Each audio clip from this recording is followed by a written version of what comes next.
اللہ رب العالمین والصلاة والسلام علی سید المرسلین وعلی آلہ واصحابہ واتباعہ اجمعین اما بعد۔ سب سے پہلے تو آپ سب حضرات کو اس ذوق پر مبارکباد دینا چاہوں گا کہ مسائل کی تحقیق کا ذوق ہے جو آج کل کم ہوتا جا رہا ہے۔ الحمدللہ اس ذوق نے آپ کو اکٹھا کیا ہوا ہے۔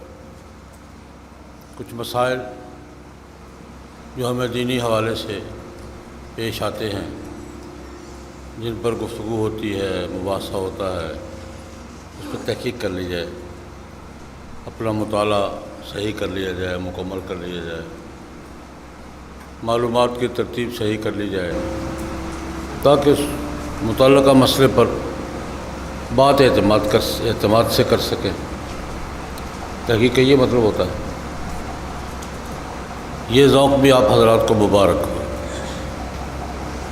اور دوسرا یہ کہ یہ چھٹیاں خاصی ہوتی ہیں، 2 اڑائی مہینے کی، ان چھٹیوں کو ضائع کرنے کے بجائے اس پہ کوئی فائدہ اٹھا لیا جائے۔ یہ ذوق بھی اچھا ذوق ہے۔ اللہ تبارک و تعالیٰ آپ کا یہ ذوق قبول فرمائیں، اور جو وقت آپ یہاں گزار رہے ہیں، جن مسائل کے مطالعہ کے لیے، تحقیق کے لیے، معلومات کے لیے، اللہ پاک ان مسائل میں اور دیگر دینی معاملات میں اللہ پاک آپ کو ذوق کی برکت بھی نصیب فرمائے، اس ذوق کی نتائج اور ثمرات بھی نصیب فرمائے۔ مختلف مسائل پہ آپ حضرات کی گفتگو چل رہی ہے اور چلے گی۔ ایک مسئلہ صرف، اس پہ چند باتیں۔ مسئلے پر آپ پہلے بھی گفتگو ہو چکی ہوگی یا ہو جائے گی، لیکن کسی بھی مسئلے پر غور کے زاویے مختلف ہوتے ہیں۔ مسئلہ ایک ہوتا ہے،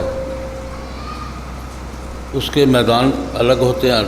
ایک مسئلہ ایک میدان میں اور تناظر رکھتا ہے، دوسرے میدان میں اور تناظر رکھتا ہے۔ اس کا ایک زاویہ اور ہوتا ہے، دوسرا زاویہ اور ہوتا ہے، تیسرا زاویہ اور ہوتا ہے۔ یقیناً اس مسئلے پر آپ کی بات، بنیادی مسئلہ ہے، آپ کی بات ہو چکی ہوگی اور یا ہو رہی ہوگی، لیکن میں اس مسئلے پر اپنے زاویے سے ایک اور حوالے سے گفتگو کرنا چاہوں گا۔ وہ مسئلہ کیا ہے؟ اجتہاد۔ بنیادی مسئلہ ہے۔ ہمارے شریعت کے دلائل میں قرآن پاک، سنت و حدیث، اور اس کے بعد قیاس و اجتہاد، تیسرے نمبر اجماع کا ہے، اور چوتھے نمبر پر کیا ہے؟ اجتہاد اور قیاس ایک دوسرے سے متعلق ہے۔ قیاس ہم کہتے ہیں اجتہاد کے نتیجے میں ہوتا ہو۔ یہ اجتہاد کیا چیز ہے؟